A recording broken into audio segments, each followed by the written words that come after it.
MSME means micro, small and medium enterprise. Micro means investment in the core plant and machinery up to 25 lakhs. It does not include the ancillary investments like other things like building and miscellaneous fixed assets and all. It includes the core machinery. And for small enterprise it is 5 crores. For medium enterprise it is 10 crores.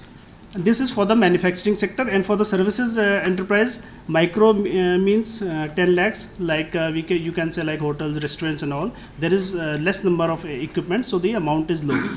And small enterprises up to 2 crore, and medium enterprise where the investment in plant and machinery is up to 5 crore. There is a large number of SSI which are still unregistered in the country, and they do not have formal source of finance as well. So the government has recently positioned SIDBI not only as a competing to normal commercial banks, it has to facilitate the credit flow to the desired entrepreneurs with the help of the commercial banks. So SIDBI's role is to fund where other banks are not funding. New business model of SIDBI has been prepared as per which the financial gaps are to be filled. Some of the product which SIDBI is handling is equity funding, mezzanine finance and risk capital, and financing sustainable development. Sustainable development means financing energy efficiency projects, because if we invest in such project which use energy efficient machines, it will add to your profitability and which will continue growing. And SIDBI is giving direct finance as well as through various other channels like regional rural banks, NBFCs and factoring companies, and Northeastern Development Finance Institute and urban cooperative banks, because we lend to them and they in turn lend to other entrepreneurs.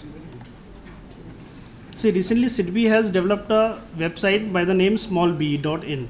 It is very useful for the budding entrepreneurs like you, because all the details for setting up a unit is there. You can go through it, all the government scheme, how to go about it, which banks finance, what are the various subsidy scheme, what are the other things are all given in that. Other product which SIDBI is offering in receivable financing, it means bill discounting, and you can see energy efficiency cleaner product. GEMS is growth and equity capital, as I say. This risk capital product which SIDBI has recently launched means, suppose a project is of 1 crore and promoter, as per bank guidelines, the promoter has to bring suppose 33% and balance 66% will be provided by loan. Suppose a promoter has only 20%, so balance gap of promoter funding by of around 13% is to be given by SIDBI in the form of risk capital. So in that way it helps in bringing the promoter contribution. This is the gaps which are presently in the financial system which SIDBI is trying to fill. You can say as inadequate market linkages are there, lack of infrastructure, inadequate financing, lack of managerial competence and obsolete technology. This is the flow chart where we can see that the first are the improves flow of credit MSME. These are products which are SIDBI's, like refinance structured product, direct credit schemes. Then the microfinance. Microfinance SIDBI gives through various MFIs, microfinance institution, as well as through NBFCs.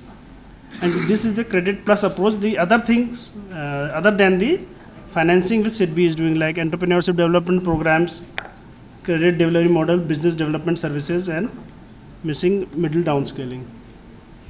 And these are the other associate concerns of SIDBI, like venture capital, Samera, CGT MSE, ISTSL and ISARC.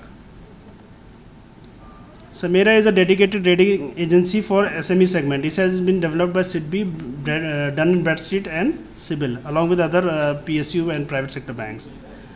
NSIC also gives subsidy on rating of this, and various banks give interest benefit after getting a proper rating done by this agency.